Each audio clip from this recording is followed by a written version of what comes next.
안녕하세요 여러분, 여기는 진천 산골 맛집 김선생인데요. 좋아, 이게 뭔지 궁금하시죠? 자, 가을의 보약, 가을의 보약. 여러분들 금방 색깔을 보면 아실 것 같아요. 그리고 이게 본초 강목하고 동의보감에 보시면 목에, 기관지에 굉장히 좋은 보약이라고 알려졌죠. 겨울철에 특히 이 모과는 많이 해놓으시면 돼요. 청으로도 해두시고. 근데 당뇨 있으신 분들은 청으로 하시면 안 된다는 거 여러분. 그리고 이렇게 채칼로 하니까 굉장히 여러분들 수월하게 하실 수 있어요. 작년에도 제가 좀 보여드렸는데 여러분, 이거는 따뜻한 성질을 가지고 있기 때문에 수족냉증으로 고생하시는 분들도, 저희가 이게 무농약으로 이렇게 기른 거라서 옆에는 새들이 쪼기도 하고, 그래서 요렇게 두 가지로 해요. 요렇게 두 가지로, 요렇게. 잘 보세요 여러분. 요거는 여러분 기관지에도 좋고 폐렴에도 좋다 그랬죠. 그런데 이게 여러분들 왜 뭐 메스껍거나 뭐 울렁거리거나 목이 칼칼하거나 그럴 때 모과차 많이 드시잖아요. 그래서 모과차를 지금 만들어 놓으시는 게 좋을 것 같아요. 막 지금 떨어지기 시작했어요. 나무에서 막 떨어지기 시작했고요. 숙취 해소에도 굉장히 이 모과차가 좋고, 그 다음에 피로 회복에도 좋고, 피부 미용에도 좋고, 노폐물도 제거되고, 여러분 소화기 계통에도 아주 좋다고 그랬는데 빈혈에도 좋고 다 좋아요. 근육통에도 좋은데 여러분 조심해야 될 건 절대 씨앗은 드시면 안 된다는 거.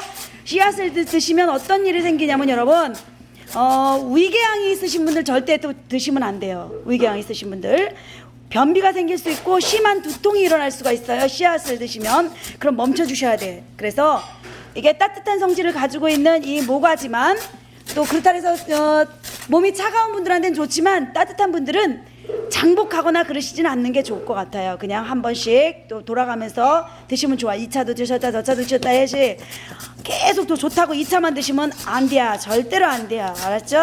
여러분, 요 모과는 청으로도, 설탕으로 해서 청으로도 담그지만 저희는 요걸 말릴 거예요. 두 가지로.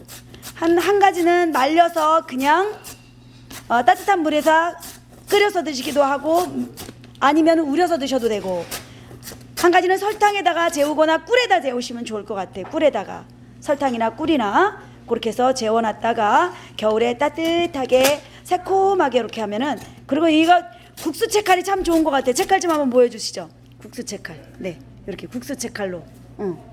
좋아요. 저희가 이 모과가 저기서 떨어져가지고 그냥 밖에 딱 떨어지면서 뽀개지기도 하고 깨지기도 하고 난리 났는데, 자 여기 보세요. 모과 여러분들도 이렇게 채칼로 한번 활용해 보세요. 채칼로.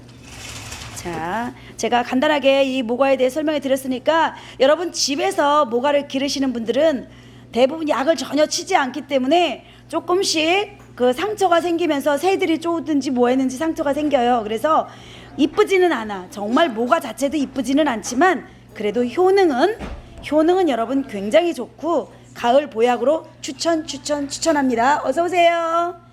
자, 이제 여러분들 모과차 직접 준비해 보시기 바래요. 자, 우리는 서로 소통하고 상생하며 사람을 널리 이롭게 하는 마음으로 함께해요. 감사합니다.